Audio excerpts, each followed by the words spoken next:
ठाकरेंचा या निवडणुकीत कस तर लागणारच आहे, पण ठाण्यात एक वेगळा चुरशीचा सामना रंगणार आहे। तो सामना असेल शिंदे विरुद्ध भाजप।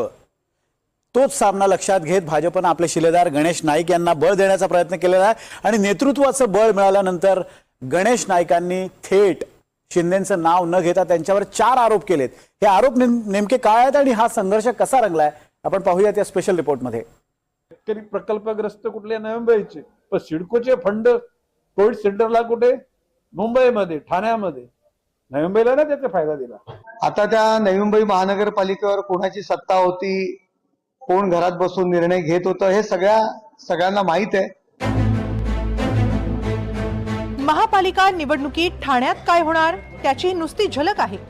तेच पारंपरिक राजकीय शत्रू पुन्हा आमने सामने येणार आहेत। ते दोघे म्हणजे एकनाथ शिंदे आणि गणेश नाईक।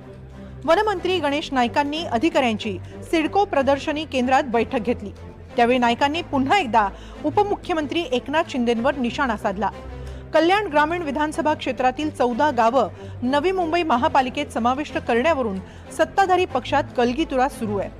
या 14 गावांवरून गणेश नाईकांनी एकनाथ शिंदेंवर टीका केली आहे।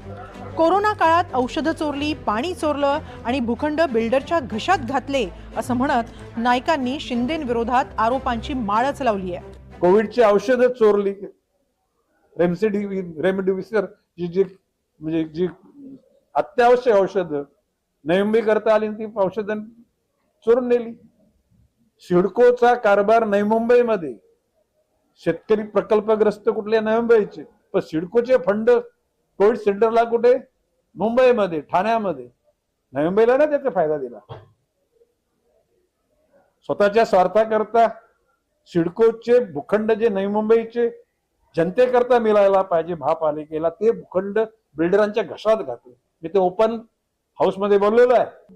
न पेक्षा आता अनाउन्स करावं नवी मुंबईचं 40 MLD पाणी दिलं गेलं। गणेश नाईक एकनाथ शिंदेंना टार्गेट करत असताना दुसरीकडे शिंदे गटानं मात्र गणेश नाईकांनी टाकलेला चेंडू खेळण्याऐवजी सोडून दिलाय।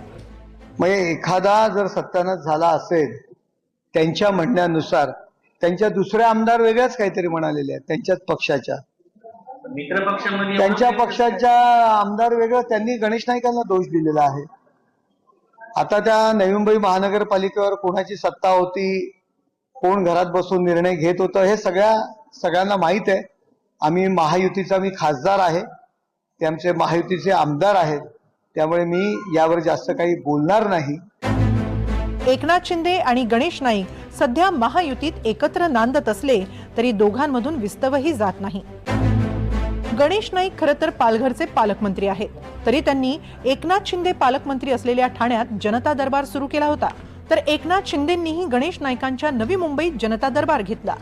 गणेश नाईकांना मंत्रिपद मिळाल्यानंतर सत्कार स्वीकारण्यासाठी गणेश नाईक ठाण्याला गेले होते। एकनाथ शिंदेंचाच मतदारसंघ असलेल्या कोपरीमध्येच भाजपनं गणेश नाईकांचा सत्कार केला। एवढंच नव्हे तर ठाण्यात येत्या निवडणुकीत ओनली कमळ फुलवायचं अशी घोषणा नाईकांनी केली होती। गणेश नाईकांनी याआधी ठाण्याचं पालकमंत्रीपद भूषवलंय, त्यामुळे नाईकांना ठाण्याचा कोपरा न कोपरा माहिती आहे। एकनाथ शिंदे नगरविकास मंत्री असतानाही त्यांच्या निर्णयांना गणेश नाईकांनी वारंवार विरोध केला। आमच्या शहराचे कारभारी ठरवणारे तुम्ही कोण असा सवालही गणेश नाईकांनी जाहीर सभेतून शिंदेंना केला होता।